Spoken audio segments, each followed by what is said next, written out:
നമസ്കാരം, മലയാളി വാർത്തയിലേക്ക് സ്വാഗതം.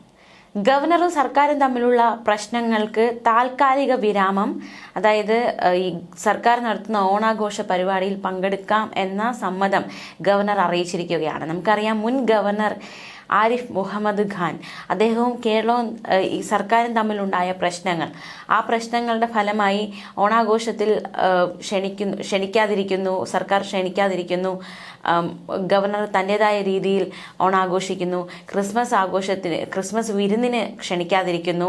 അപ്പോൾ ഇങ്ങനത്തെ ഒരു വലിയ ആഘോഷങ്ങളിൽ പോലും ഇവരുടെ ഒരു പോര് നമ്മൾ കണ്ടതാണ്. എന്തായാലും ഇപ്പോഴത്തെ ഗവർണർ രാജേന്ദ്ര വിശ്വനാഥ് ആർലേക്കർ എല്ലാ പിണക്കങ്ങളും അല്ലെങ്കിൽ എല്ലാ പരിഭവങ്ങളും മറന്ന് മന്ത്രിമാർ അദ്ദേഹത്തെ ക്ഷണിക്കാനായി കഴിഞ്ഞ ദിവസം രാജ്ഭവനിലെത്തി.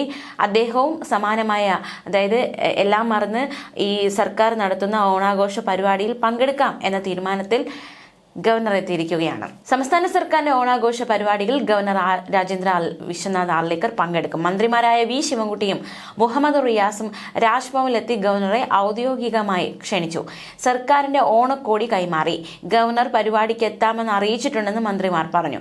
മാനവീയം വീതിയിൽ ഗവർണർ ഓണം ഘോഷയാത്ര ഫ്ളാഗ് ഓഫ് ചെയ്യും. ഭാരതാംബ ചിത്ര വിവാദത്തിന്റെ പേരിൽ രാജ്ഭവനിലെ ചടങ്ങ് ബഹിഷ്കരിച്ച് ഇറങ്ങിപ്പോകുന്നതിന് ശേഷം ആദ്യമായാണ് മന്ത്രി വി ശിവൻകുട്ടി രാജ്ഭവനിലെത്തി ഗവർണറെ കാണുന്നത് എന്ന പ്രത്യേകത കൂടി കഴിഞ്ഞ ദിവസത്തെ കൂടിക്കാഴ്ചയ്ക്കുണ്ടായിരുന്നു. ഓണം വാരാഘോഷത്തിൽ പങ്കെടുക്കാനുള്ള സർക്കാരിന്റെ ക്ഷണം എന്തായാലും അദ്ദേഹം സ്വീകരിച്ചിരിക്കുകയാണ്.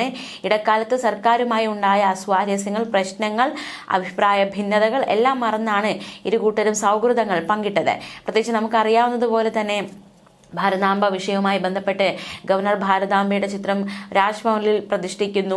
ചില ചടങ്ങുകളിലും ഇത് വരുന്നു. ഇത് മന്ത്രി പി പ്രസാദ്, വി ശിവൻകുട്ടി ഇവരെല്ലാം ഇതിനെതിരെ പ്രതികരിക്കുന്നു. അതുമായി ബന്ധപ്പെട്ട് വലിയ രീതിയിലുള്ള പ്രശ്നങ്ങൾ ഉണ്ടാകുന്നു. ഇത്തരത്തിലൊരു അഭിപ്രായ വ്യത്യാസങ്ങളൊക്കെ നിലനിൽക്കവെയാണ് ഓണാഘോഷത്തിലേക്ക് ക്ഷണിക്കാമെന്ന തീരുമാനത്തിൽ സർക്കാർ എത്തുന്നതും പങ്കെടുക്കാമെന്ന തീരുമാനത്തിൽ അദ്ദേഹവും എത്തുന്നത്. ആറന്മുള കണ്ണാടി, ആമാടപ്പെട്ടി എന്നിവയും 2 ജോഡി ഓണക്കോടിയുമാണ് മന്ത്രിമാർ ഗവർണർക്ക് സമ്മാനമായി നൽകിയത്.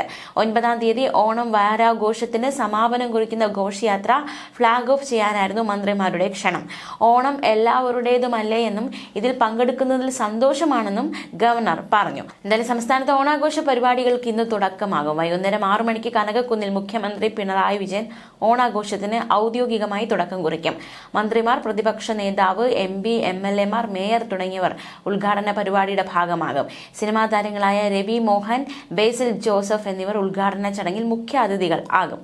സെൻട്രൽ സ്റ്റേഡിയം, പൂജപ്പുര മൈതാനം, ഭാരത് ഭവൻ, ഗാന്ധി പാർക്ക്, വൈലോപ്പിള്ളി സംസ്കൃതി ഭവൻ, മ്യൂസിയം വളപ്പ്, Shankhumukham, Kazhakoottam sports hub stadium എന്നിവയാണ് പ്രധാന വേദികൾ.